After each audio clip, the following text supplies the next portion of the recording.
Sepasang suami istri meninggal dunia diserang tawon jenis Vespa Afinis ketika melintas dengan sepeda motor di area pemakaman Duku Karyomukti, Pemalang, Jawa Tengah. Sementara di Klaten, 2 orang meninggal dunia disengat tawon ini setelah tak sengaja menyenggol sarangnya. Belum banyak orang memahami bahaya sengatan tawon Vespa Afinis. Tawon berbeda dengan lebah. Tawon dapat menyengat dengan menusuk berkali-kali, sedangkan lebah langsung mati usai menyengat. Tawon jenis Vespa Afinis mudah dikenali dari warna tubuhnya, yaitu hitam dan kuning atau oranye di bagian perut. Sementara bentuk sarangnya ada beberapa variasi namun relatif mirip. Struktur sarang bagian luar cenderung memiliki lapisan berwarna kecoklatan. Sarang tawon ini banyak ditemui di Indonesia termasuk di kota besar. Di Jakarta Timur, Subdinas Penanggulangan Kebakaran dan Penyelamatan menangani lebih dari 50 sarang tawon sepanjang November 2019. Sarang tawon Vespa Afinis juga ditemukan di kawasan kantor Lembaga Ilmu Pengetahuan Indonesia di Cibinong, Kabupaten Bogor, Jawa Barat. Sarang tawon tersebut sudah berada di lokasi selama 3 bulan. Akhir-akhir ini beberapa waktu lalu di beberapa wilayah Indonesia terjadi yaitu serangan dari tawon Vespa Afinis. Dan saat ini saya berada tepat 5 meter dari sarang tawon Vespa Afinis. Tapi saya ditemani dengan ahli serangga, yaitu Bapak Hari.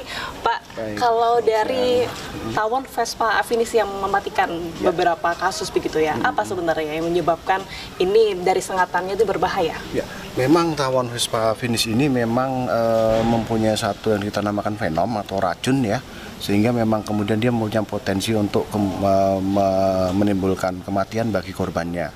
Dan itu juga sebenarnya tergantung pada kekuatan tubuh atau fisik dari kita masing-masing. Jadi memang tidak bisa digeneralisir bahwa satu korban dengan sengatan yang sekian banyak akan mati atau meninggal, mohon maaf. Yang lain juga akan survive seperti itu. Oke, tapi apa sebenarnya yang menyebabkan warga ini terserang dari tawon Vespa Afinis? Apakah ketika kita diam saja tetap diserang atau karena mereka terganggu atau seperti apa? Secara umum tawon ini mempunyai yang dinamakan sebagai teritori, sehingga ketika kita atau ada objek mendekat pada sarang, ada satu mekanisme warning dari koloni tawon itu terhadap satu bentuk gangguan bagi mereka, sehingga walaupun kita mungkin tidak secara fisik mengganggu seperti melempar kemudian dengan galah, itu bisa jadi ketika kita dianggap mengganggu mereka, kita akan diserang juga seperti itu. Pengelolaan sampah yang buruk mendorong pertumbuhan populasi tawon, sebab tawon mengkonsumsi sampah. Ukuran tubuh tawon kini cenderung lebih besar karena ketersediaan makanan yang melimpah, yaitu sampah. Ukuran tawon jenis Vespa Afinis bisa mencapai 3 cm. Sengatan tawon Vespa Afinis dapat merusak organ tubuh, bahkan menyebabkan kematian. Presiden Indonesia Toksinologi mencatat ada 22 kasus kematian akibat sengatan tawon ini antara Januari hingga November 2019. Ya, jadi untuk venom dari tawon ini, dia mengandung protein-protein yang sifatnya fosfolipase A2, hyaluridase dan sebagainya, Mbak, yang bisa menyebabkan mulai gagal ginjal, edema paru, sampai berujung kepada cardiac arrest, kematian tadi, Mbak. Nah, venom ini memang tidak ada antivenomnya di seluruh dunia. Tri menambahkan orang yang terkena sengatan lebih dari 2 kali harus segera dibawa ke rumah sakit. Organ-organ vitalnya harus diobservasi selama 48 jam. Untuk pertolongan pertama, bagian tubuh yang terkena sengatan dapat dikompres dengan air dingin.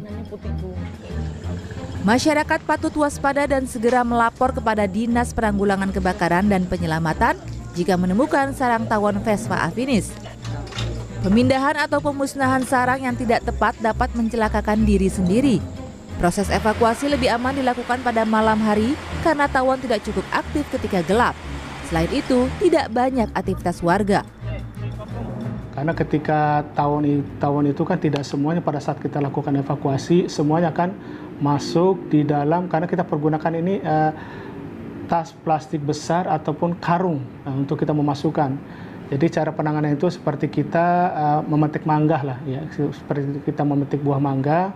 Kemudian kita udah masukkan di dalam karung, kemudian kita putus, baru nanti kita musnahkan. Pelaporan tentang sarang tawon perlu dilakukan sedini mungkin. Sebab sarang yang masih kecil lebih mudah dipindahkan karena jumlah tawon dalam koloni lebih sedikit.